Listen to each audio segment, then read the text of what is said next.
नमस्कार, एक बार फिर से आप सभी दर्शकों का स्वागत है मघी आवाज में। मैं हूं आपके साथ आरोही सिंह। मैं अभी मौजूद हूं पटना के अरेना एनिमेशन कंकड़बाग सेंटर में, जहां हमारे साथ मौजूद हैं योगी राज सर, जो यहाँ के सेंटर हेड हैं। आज हम इनसे अरेना के बारे में बहुत कुछ जानेंगे। यहाँ के स्टूडेंट्स कैसे हैं, ये अरेना एनिमेशन कब से चल रहा है, अरेना एनिमेशन में बच्चे कहाँ कहाँ से बिहार के तमाम जिले से आते हैं, यहाँ बहुत कुछ सीखने आते हैं। ये सब कुछ आज हम जानेंगे योगी सर से। कोरोना काल जैसे ही फर्स्ट लॉकडाउन हुआ था, मेरे को याद है हम इसी सेंटर पे थे। 13 मार्च के आसपास का नोटिफिकेशन था।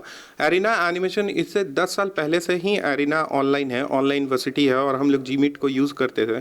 और 15 मार्च से हम लोगों का ऑनलाइन सेशन हो गया था। जब तक लोग सोच रहे थे कि कैसे करेंगे, बट एरिना एनिमेशन आपको पता है कि ये बहुत बड़ा ग्लोबल ब्रांड है, तो इन्होंने हम लोगों ने पहले से तुरंत भाप लिया और विद इन 15 मार्च से हम लोग का फर्स्ट लॉकडाउन में क्लासेस चालू हो गया। हम लोग के बाद ही शायद ही कोई बिहार में चालू किया होगा, मेरे पास है उसका डिटेल्स।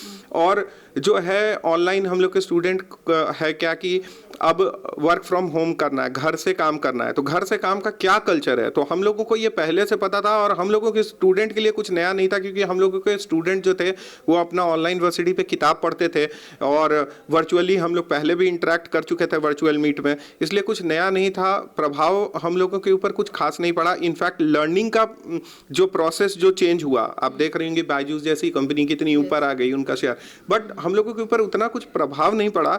जो भी है स्टूडेंट लोग वो ऑनलाइन में आराम से क्लास कर रहे थे।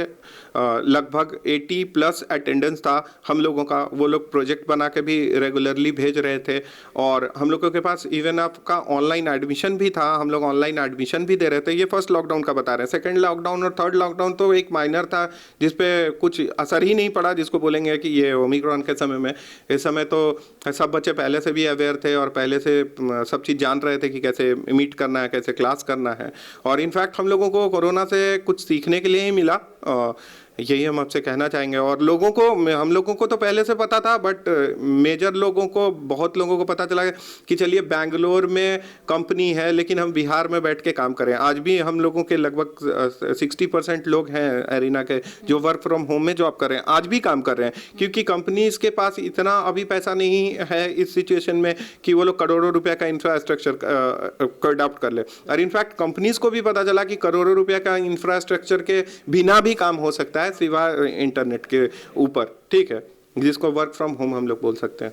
जी, अंत में मैं जाते जाते यही सवाल आपसे पूछूंगी कि बच्चे, यहाँ के बच्चों के लिए आप लास्ट में क्या संदेश देना चाहेंगे? बच्चों के लिए हम यही संदेश देना चाहते हैं कि ऑलरेडी हम लोग के बच्चे बहुत क्रिएटिव हैं, ठीक है, हमेशा क्रिएटिविटी के साथ रहें और क्रिएटिव चीज़ करते रहें। जैसे आपने वैलेंटाइन डे में देखा होगा, ठीक है, सब बच्चे कुछ क्रिएटिव्स बना रहे हैं, अपना कोई कुछ मोशन ग्राफिक्स बना रहे हैं, कुछ सेंटर को सजाने में लगे हैं, और बस अपना क्रिएटिविटी बनाए रखें। और जैसे उन्होंने कोरोना में धैर्य का परिचय दिया है, धैर्य का परिचय, पेशेंस का परिचय देते रहें, जैसा वो लोग हमेशा देते आए हैं। और नौकरी तो है ही, क्योंकि सबको पता है कि अरेना एनिमेशन कंकड़बाग में प्लेसमेंट का कोई इशू नहीं है। तो नौकरी के ऊपर ना ध्यान देके स्किल्स के ऊपर, पढ़ाई के ऊपर ध्यान दें। और हमेशा ये सोचे कि शॉर्ट टर्म नहीं सोचे, हमेशा ये सोचे कि आने वाले 2 साल के बाद हम कहाँ पे रहेंगे, आने वाले 5 साल के बाद हम कहाँ पे रहेंगे, उसके हिसाब से वो काम करें। ये नहीं कि आज हम काम करके जॉब कर रहे हैं या कल हम काम करके 1-2 महीना के अंदर में हम जॉब कर लें, बट हमेशा एक लॉन्ग टर्म सोचें कि 4 साल के बाद क्या टेक्नोलॉजी है, क्या नई टेक्नोलॉजी इवॉल्व हो रही है। हमेशा अपडेटेड रहें और हमेशा क्रिएटिव रहें। जी, तो ये थे हमारे साथ योगी राज सर, जिन्होंने अरेना एनिमेशन के बारे में हमें बहुत सारी जानकारी दी। उन्होंने ये भी बताया कि यहाँ के स्टूडेंट्स बहुत सपने लेकर आते हैं और वो साकार भी करते हैं। सिर्फ बेरोजगारी जो शब्द है उसे ना देखकर वो आज काम करें और आने वाले सालों में वो अपने आप को कहाँ देखते हैं, इस पर वो तय करके आज काम करें। बहुत बहुत शुक्रिया।